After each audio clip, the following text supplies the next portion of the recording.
اهلا باحلى متابعين قناة غاوي حكاوي في الدنيا كلها. فيلم النهاردة هيشدكم من اول دقيقة، فركزوا معانا كويس قوي. خلونا نبدأ، بس زي ما تعودنا الاول ان احنا نصلي على النبي عليه الصلاة والسلام، وتنزلوا تعملوا لايك وشير للفيديو ده وسبسكرايب كمان للقناة، وتفعلوا زرار الجرس عشان يوصلكم كل جديد بننزله اول باول. بيبدأ فيلم بالاميرة باربرا اللي مستخبية عن الكل وقاعدة تقرأ مغامرة الامير ادوارد، وتمنت انها تكون بطلة واحدة من رواياته. والوقت عدى من غير ما تحس، وقلق الثلاث مربيات بتوعها عليها وقلبوا عليها القصر كله، ولما لقوهاش اضطروا انهم يقولوا للملك.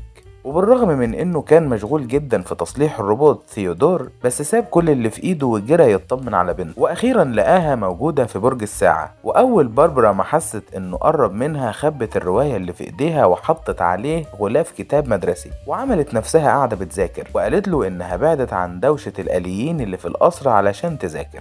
بس الملك قال لها ان المكان ده مش مناسب ابدا لاميرة رقيقة زيها، وخصوصا انه مش نظيف وكمان مش امان ابدا. وقالت له واحدة من المربيات انها دايما بتدور على الخطر زي ركوب الخيل. فاتفزع جدا الملك من الخوف واطمن على باربرا انها سليمة، وقال لها انا منعك من ركوب الخيل خالص. وطلب من المربية انها تكون شديدة معاها اكتر من كده. والخوف الشديد ده مفرحش باربرا خالص، بالعكس اتضايقت جدا وحست انها مسجونة. وقالت للملك بسخرية انه ممكن يحطها في ازازة علشان يضمن انه ما يجرالهاش اي حاجة. وهي بتكلمه وقع منها رواية مغامرات الامير ادوارد، واول ما شافها الملك نده على الآلي ستيفن انه ياخد الرواية ويرميها في الزبالة، ويروح لمكتب البريد ويحذرهم من توصيل اي رواية تاني للقصر. وفي الوقت ده كان مكتب البريد قافل، لان ساعي البريد المسؤول عن توصيل كل الرسائل والطرود اتسرق منه العربية اللي كان فيها كل حاجة وهو في الطريق. وقعد يعيط وما كانش عارف يعمل ايه مع الناس، وخصوصا مع الأميرة باربرا اللي ضيع كل هدايا عيد ميلادها اللي كانت مبعوتة لها.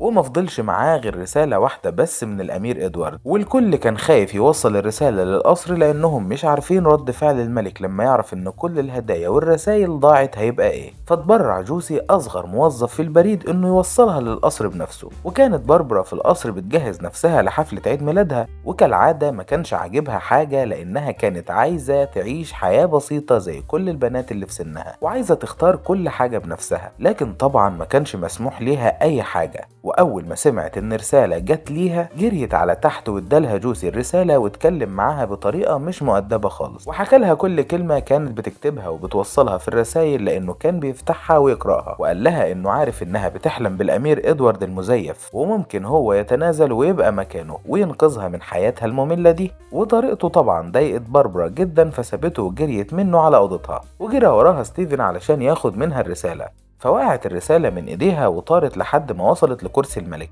وقبل باربرا ما توصل ليها كان الملك شافها وقرأها، وعرف ان الامير ادوارد بيحبها. فاتضايق جدا، وخصوصا لما باربرا قالت له انها كانت معجبة بيه هي كمان. وقال لها الملك انها لسه طفلة، وطلب منها تجهز لحفلة عيد ميلادها وما تتكلمش في موضوع ادوارد ده تاني ابدا. اما جوسي فكان لسه بيتمشى في القصر، ووصل لورشة الملك اللي بيصلح فيها الروبوتات، ولفتت نظره ازازة فيها حاجة بتلمع جدا موجودة جوه خزنة. فاخدها، ووقتها وصل الملك وشافه. ومن خضة جوسي وقعت الازازة من ايده وصعقت المكان كله، لدرجة انها قطعت الكهرباء عن المدينة لمدة ثواني. وطلب منه الملك يرجع الازازة مكانها، بس جوسي قال له انه اتعلم من وقت ما كان في الملجأ ان الحاجات الغالية هي اللي بتبقى موجودة في الخزنة، وعلشان كده مش هيسلموا الازازة غير لو اداله فلوس كتير. واستغرب جدا الملك من طريقته وجرأته، وقال له اما يسلموا الازازة او هيناديله الحراس. فهدده جوسي هو كمان، وقال له انه لو نده على الحراس هيكسر الازازة. فخاف الملك وقال له انه مستعد يديله اي حاجة يطلبها. ولما عرف جوسي ان الازازة غالية جدا على الملك، قرر يستغل الموقف وطلب الاميرة نفسها. ولما وصل كل الضيوف وبدأت الحفلة، وقف الملك حزين ومستني وصول بنته. واتفاجئ كل الموجودين بشكل الاميرة باربرا اللي كانت حافية وقصة فستانها وشعرها قصير وشكلها مش حلو خالص. بصت بتحدي للملك وقالت له ايه رأيك بقى في شكلي؟ فبصلها الملك بحزن وقال لها الفستان ده كان فستان والدتك. وبدأ خطابه لكل الحضور وقعد واعلن ان حفلة عيد ميلاد بنته ال16 هتبقى النهارده. ومش بس كده، دي هتبقى كمان حفلة فرحها على جوسي، والكل اتفاجئ بالخبر. واتصدمت باربرا وندهت على الحصان بتاعها كرة النار بعلو صوتها، فدخل القصر جري وركبت فوقه وهربت قبل ما الابواب تتقفل. فاخد جوسي الموتوسيكل بتاعه وراح وراها عشان يرجعها ويتجوزها، ومسك طرحتها وشدها منها، بس طارت الطرحة على وشه ولخمته ووقعته من على الموتوسيكل. وهربت باربرا جوه الغابة لحد ما اتخبطت في فرع شجرة واغمى عليها. وجه جوسي اخدها في شوال البريد، بس قبل ما يمشي بيها وقفه ارنب وقال له ان الغابة دي بتاعتهم وما ينفعش ياخد حاجة منها ويمشي كده بسهولة. ونده على بوجي فظهر وحش عملاق وخوف جوسي وخلاه يسيب كل حاجة ويجري من المكان. ولما حاول يلمس ازازة الملك اللي معاه ايده كلها ما بقتش بتتحرك. اما بوجي فاخد الكيس والموتوسيكل ورجع بيهم على الكهف بتاعه. وتاني يوم لما فاقت باربرا خرجت من الكيس ولقت نفسها في كهف فيه كل هدايا عيد الميلاد بتاعها اللي اتسرقت منها، وفيهم الرواية بتاعة الأمير إدوارد الجديدة. فأخدتها وفهمت إنها في كهف واحد من لصوص الغابة. ومفيش ثواني وكان وصل بوجي ومعاه الأرنب، واستغربت جدا لما شافته بيتكلم وكانت هتخرج. بس الأرنب لما عرف إنها الأميرة باربرا منعها من الخروج وكتفها وقال إنه هيسلمها للقصر مقابل فدية كبيرة. وافتكرت باربرا جوسي اللي مستنيها في القصر، وترجت الأرنب إنه ما يرجعهاش. وكان جوسي فعلا في القصر بيعرف من الملك سر المادة اللي في الإزازة. فقال له الملك إن المادة دي هي مية القوة اللي جابها من 16 سنة، لأن باربرا كانت ضعيفة جدا وقت ما اتولد، واستخدمها مع الآليين وحولهم لبني آدمين حقيقيين. وقال له إنه بعد ما أخذ الإزازة انهار المكان كله وهربوا منه بالعافية، وبعدها اتقفل الطريق. فطلب جوسي من الملك انه يصنع جيش من الآليين الأقوياء عشان يحارب بيهم بوجي ويرجع الأميرة. وفي الوقت ده كان بوجي ساحب الأميرة في الغابة هو وصاحبه الأرنب، ومرة واحدة اتكعبل ووقع في النهر وكان هيغرق. فجرت باربرا وفكت نفسها، وبدل ما تهرب انقذت بوجي والأرنب، وساعدها اللمبة الآلية بتاعتها بولبي. وبعد ما طلعته من المية قالت له انها أميرة الغابة وكلمتها هي اللي هتمشي. وطبعا بوجي ما قدرش يفتح بقه حتى، بس لحد ما قالت ان الغابة بتاعتها لوحدها اخدها وجري وطلع بيها فوق تل عالي، وقال لها ان في اميرة غيرها بتحكم الغابة من الاف السنين وهي الطبيعة الام.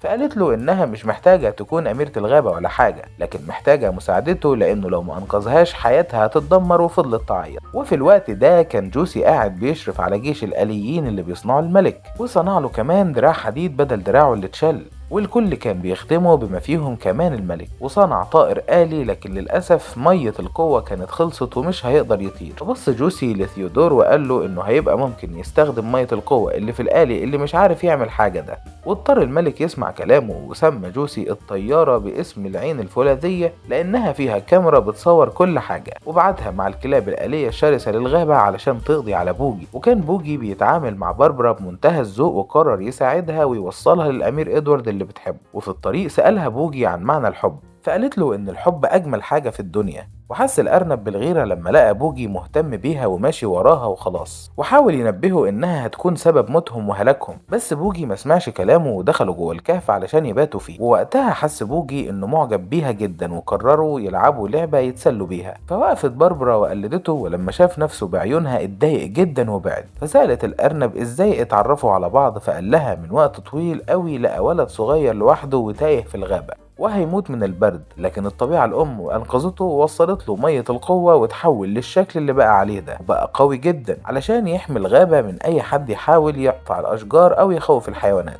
وفعلا فضل عايش طول حياته يحمي الغابة. فسألته باربرا ليه بيسرقوا الناس، فقال لها الأرنب إن هم بيخوفوا الناس علشان تمشي، وهم اللي بيسيبوا حاجتهم ويهربوا. وتاني يوم صحت من النوم ما لقيتش بوجي في أي مكان، فصحت الأرنب علشان يدوروا عليه، وشافوا كلب آلي من بعيد فخافوا لحسن يأذيهم وطلعوا يجروا، والكلب يجري وراهم. وكان هيوصل لباربرا بس الأرنب حدف عليه حجر كبير موته بيه. وقال لها الأرنب إن أبوها الملك راجل شرير وصانع آلات شريرة زيه. فضلت باربرا تعيط وقالت له ما يقولش كده تاني على أبوها لأنه ما يعرفوش. فقال لها إنها غلطانة لأنه يعرفه كويس. من وقت بعيد هجمت عليه الذئاب وجرحته جروح شديدة وخطيرة جدا، ولقاه الملك بالصدفة فأخده للورشة بتاعته واداله مية القوة، ومن وقتها اتحول لأرنب بيتكلم. ولما قالت له إنه كده أنقذ حياته فقال لها الأرنب بالعكس هو نهى حياته خالص لأن ولاده خافوا منه، واضطر إنه يبعد عن كل أهله ويبقى وحيد، وحس إنه مجرد آلي ما فيهوش روح. ووصل السنجاب الصغير وحذرهم إن الغابة مليانة كلاب آلية كتير جاية وراه. هربوا بسرعة والكلاب وراهم، وشافهم بوجي وراح هو كمان وراهم علشان ينقذهم. وفعلا لحقهم قبل ما يقعوا من على التل، واول ما وقفت باربرا على رجليها جريت عليه حضنته وقالت عليه انه بطل حقيقي. والطياره الآلية صورتهم من فوق وشافهم الملك وكمان جوسي، وشاف جوسي مكان النهر اللي فيه ميه القوه، وامر الآليين انهم يسجنوا الملك، وقرر انه يروح للنهر لان الازازه قربت تفضى ويسيطر على العالم كله بقوه الميه دي. وركب فوق حصانه الآلي العملاق واخد جيشه وخرج بيه. وكانت باربرا ماشيه مع بوجي والارانب مبسوطين وبيغنوا، واخيرا وصلوا للملك ادوارد، فزعل جدا بوجي لكنه دارع حزنه ده وقال لباربرا اجري ورا حلمك وعيشي سعيده، على عكس الارنب اللي ترجاها ما تسيبهمش. بس هي قالت له انها لازم تروح لادوارد علشان تخليه ينقذ والدها، وودعته ومشت، وهي مش مصدقه نفسها ان اخيرا هتحقق حلمها وهتقابل حبيبها. ولما وصلت للعنوان المكتوب على المجله قابلتها واحده وقالت لها ان مغامرات الامير ادوارد كانت مجرد روايات بتالفها. فاتصدمت باربرا جدا وقالت لها ليه عملت كده؟ قالت لها لان روايات الاميرات محدش بيشتريها ولا بيقراها، علشان كده اخترعت شخصيه ادوارد، وكل الرسائل اللي كانت بتوصل لها كانت اصلا رسائل رد آلي بتتبعت لكل المعجبين. وواحده من الموظفين اللي في الجريده هي اللي كاتبه الرسائل دي، وكان فيها صوره باربرا ومكتوب عليها انها هربت من فرحها. فحكت لها باربرا كل حاجه عن جوسي وبوجي وكمان الارنب اللي بيتكلم.